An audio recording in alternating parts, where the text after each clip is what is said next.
Hey everyone, and welcome to This Explainer. Today, we're diving into something that is literally a game changer, the art of powerful questions. I know, it sounds almost too simple, right? But understanding how to formulate the right question is basically the ultimate skeleton key.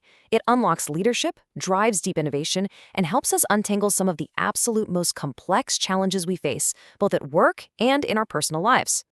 To really set the stage here, think about this famous idea from Albert Einstein. He basically said, if I had an hour to solve a problem and my life depended on the solution, I would spend the first 55 minutes determining the proper question to ask. For once I know the proper question, I could solve the problem in less than 5 minutes. I mean, wow. Einstein's whole methodology proves that true, world-altering breakthroughs, they don't actually come from having a quick answer. They come from the relentless pursuit of the right question. Okay, let's dive into this. Here is our roadmap for today. Number 1, the problem with answers. 2, defining a powerful question. 3, the architecture of inquiry. 4, the leader's game plan. And finally, 5, questions for the real world. Starting off with section 1, the problem with answers, the danger of knowing. Okay, be honest with me. When was the last time you sat through just a completely tedious one-way meeting and thought to yourself, well, this is a total waste of time, right? We've all been there. Usually that happens because leaders are just terrified of not knowing something.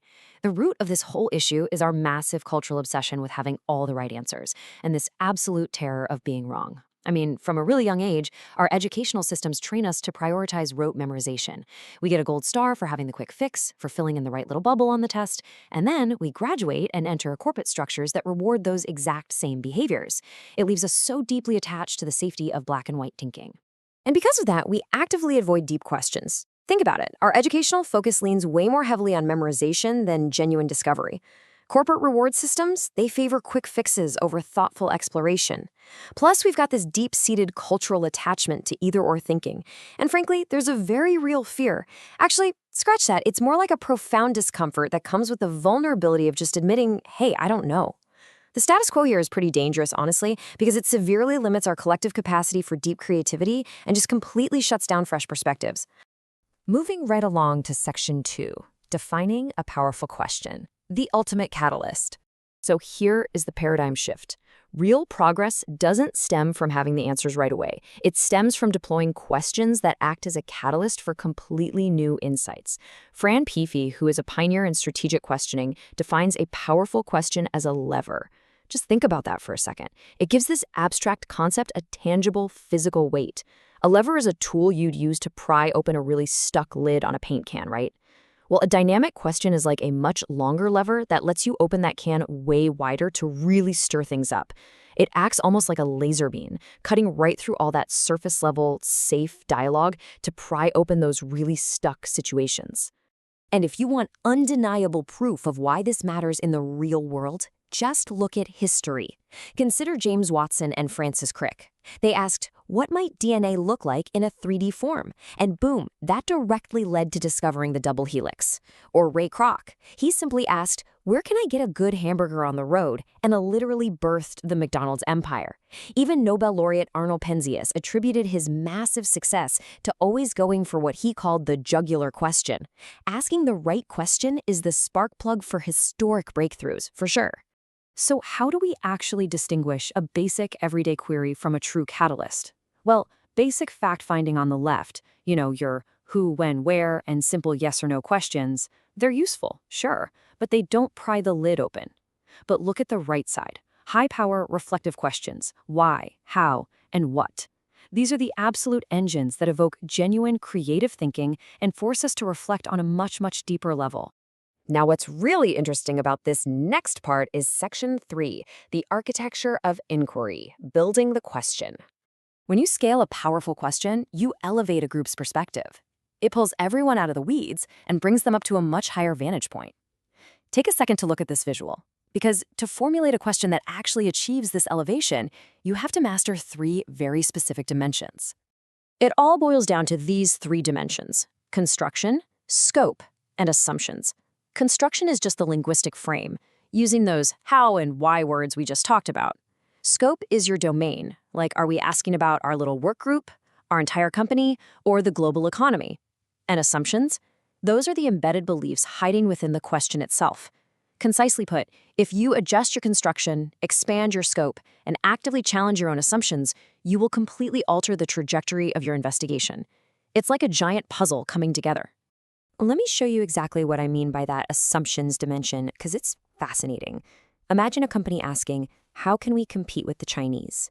Okay, now change one single underlying belief and ask, how can we collaborate with the Chinese? See that? By shifting just one word, you move from a combative assumption to a totally cooperative one. It entirely reframes your strategic possibilities and unlocks a totally different set of solutions. Which brings us nicely to Section 4, the leader's game plan, fostering innovation. There's this absolutely incredible story from Hewlett-Packard Labs that highlights this perfectly. So the director there wanted them to be the best industrial research lab in the world. Sounds great, right? But one of their engineers spoke up and said that what would really get him out of bed in the morning wasn't being the best in the world, but being the best for the world. Wow, changing that single tiny preposition radically scaled the company's global impact. It completely shifted their entire perspective from internal competition to global contribution. Let's move to and see how this builds into a really actionable framework. This is the game plan process you can use with your team tomorrow. First, assess your current situation. Just look at the cold data and the environment. Second, discover the big questions. Cluster all the issues and find the core inquiries at the bottom of it all. Third, create images of possibility. Ask what the future looks like if these questions are actually answered. And finally, evolve workable strategies based on those new possibilities. It's a clean, repeating cycle of inquiry-driven strategy. And finally, Section 5, questions for the real world, frameworks for impact. All right, I'm going to share a brilliant, hard-hitting framework from leadership coach Sumit Gupta that you can literally use in your very next team meeting. But a quick warning first. A truly powerful question forces vulnerability. It doesn't let you linger on the surface, where everything is emotionally safe and comfortable. It is designed to stop you dead in your tracks and reveal deep, actionable insights. So the next few slides are going to require you to reflect deeply and personally. Are you ready? Let's interrogate this. Question 1, what is holding you back? Seriously, just sit with that for a second. Not what is slightly annoying you today, but what is genuinely completely in the way of your success right now.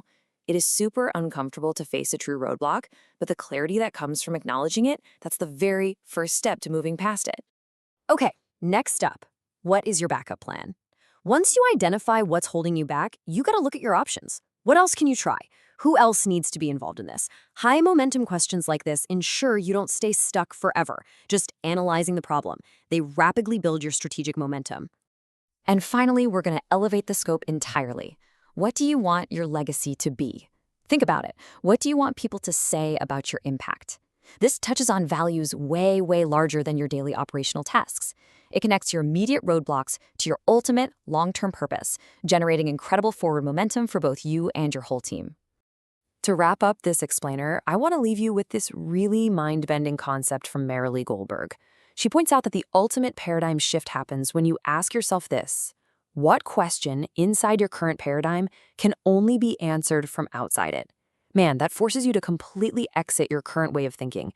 I'll leave you to linger on that one for a bit. Thank you so much for joining me to explore the art of powerful questions. Start using these as your levers today and just watch how widely the world opens up for you.